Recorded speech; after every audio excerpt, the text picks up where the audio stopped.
Joining me in studio, we have an entrepreneur who's bringing fun and adventure to Soweto. We have the co-founder of Soweto Outdoor Adventures, Kgomotso Pooe. Welcome to the show, Kgomotso. Thank you for having me. Please tell us what your business offers to the public. Our business offers outdoor activities within Soweto, from your quad biking, go-karting, paintballing, boot camp to Soweto Amazing Race, and other fun water experiences will be coming in September. Sure. Sounds like a lot of active work, so you need to be friendly, active, energetic all the time. How do you keep going? Just keeping it fun. They say do the things that make you happy, and that's exactly what I do. Every day I go out and I market and I sell this type of business because that's who I am. It's part of my personality, it's part of my DNA. So yeah, hosting you and taking you through Soweto, it's what I do for a living. Have you ever found it challenging to balance passion and hard work before? If you're passionate about something, there's nothing hard about it. It's in you. If you're trying to do something that's not you, then it becomes hard. Yeah. Yes, there'll be hard days in business, but guess what? There's rewards once you sweat it. What you put in is what you get out. Reading up on you, we saw that you founded this company with your brother.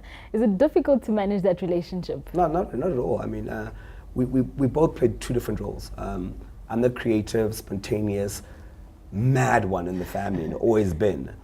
He's the more structured, you know what I mean? So lights and dark, we balance each other. So would you recommend people to rather go into partnership than venture out alone? Different strokes for different folks. The reality of any relationship is based on the connections you have. Can you trust somebody? Are they honorable towards that? So for me, my brother's my blood. Yes, we do have a little no, you're right, no, I'm right type of vibes. But the reality of it is that let the work be delivered.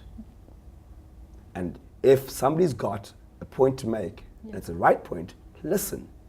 Give a person an ear. I can't always be right, he can't always be right. But if we hear each other out, then there's one direction we're going, which is forward. And talking about working with people, networking is important as an entrepreneur. Any tips on how people can do that right? I think I can't say this is right or wrong way to do it. I do it my way. And my way is purely based on me socializing. Yes, when you've come through as a client, as friends, my engagement with you after the activities, my time I spent with you finding out what else do you do, etc. You know what I mean? Your company, how big are you? Where's your year-end function? So it actually doesn't necessarily stem outside the business already. While you're there asking questions, my networking starts there. You may have leads of 3, 4 friends, other people that might want to have the engagement experience that you had. Therefore, bring it back. That's networking. Yes, when I'm in a club with friends, at a braai, at a wedding, because my business is my life, I talk it every day. Therefore, making it easier for me to be able to draw those people. Some people want it structured. No, we're going to a networking session, there's a conference wherever, that's what, no. There's no structure with regards to my networking. It's based on my personality and the character of the person I am. Sure. And what has been your biggest challenge so far as an entrepreneur? Doing right things in the township. Sure. Because quad biking, when I was told, when I started the business, you'd be out of business in 3 to 6 months. We are now 5 years going to 6 years. So the biggest challenge is changing people's perceptions of what the ability of a young black child are. Yeah. So we've got to break those boundaries, you know what I mean? So there are limitations to what people think we can do. There are limitations that we've been embedded to think we can do. Definitely. This world, as it sits in our time, how many years is it since 1976? 40 years later. Sure. Right.